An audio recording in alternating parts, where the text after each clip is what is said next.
This morning, the Australian Open visa crisis deepens. Lawyers for Novak Djokovic claim the tennis star had COVID just weeks ago and was cleared by Home Affairs.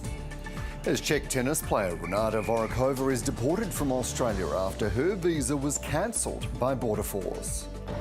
No let-up in Queensland's flood emergency, with warnings in place across the southeast and a teenage girl missing. A resort town in Pakistan declared a disaster zone with many trapped tourists found dead in stranded vehicles. There it is. Raised arm, back-to-back hundreds. He moves into special company. What a magical moment for Usman Khawaja here at the Sydney Cricket Ground. A second century, Usman Khawaja propels Australia into a commanding position going into the final day of the Ashes Test.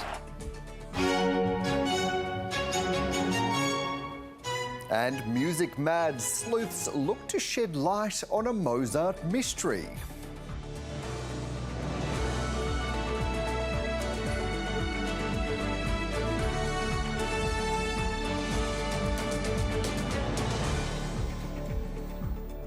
Good morning, it's Sunday the 9th of January. I'm Dan Borsha. And I'm Joanna Nicholson. You're watching Weekend Breakfast, coming to you from the land of the Gadigal people. It's great to have your company this morning. Our top story, the Australian Open visa saga continues to escalate, with lawyers for Novak Djokovic claiming the tennis star was advised by Home Affairs his travel declaration met requirements. In a submission filed late on Saturday, his lawyers stated Tennis Australia had granted him a medical exemption from the COVID vaccination on the grounds he'd contracted the virus less than a month ago and recovered. But adding to the confusion, the Victorian government says it was unaware of federal correspondence with Tennis Australia that warned unvaccinated players would not be granted exemptions if they'd recently contracted COVID. Czech player Renata Voráčová also had her visa cancelled after being granted a similar exemption. The 38-year-old left on a flight to Dubai last night. Voráčová entered Australia last month and had already played a warm-up tournament in Melbourne. A man is dead and a teenage girl is missing after ex-tropical cyclone Seth drenched southeast Queensland. The 14-year-old was swept away near Budbijan.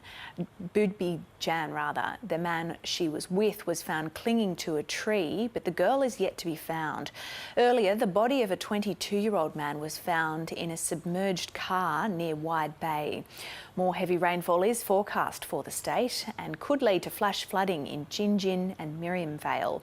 Meanwhile, a tropical low in the Coral Sea could develop into a cyclone as it makes its way towards far north Queensland.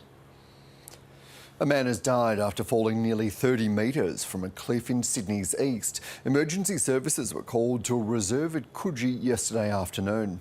The man in his 20s suffered significant head injuries and died at the scene. Police are investigating the circumstances of the accident.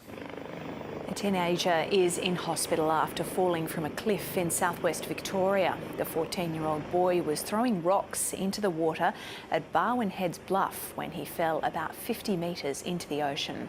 He was winched to safety and flown to hospital but did not have life-threatening injuries. The body of an elderly man has been recovered after a boat capsized in southern New South Wales. Police launched an extensive search when the 87-year-old was tossed into the water near Cooma. He's been identified as a missing man from Victoria.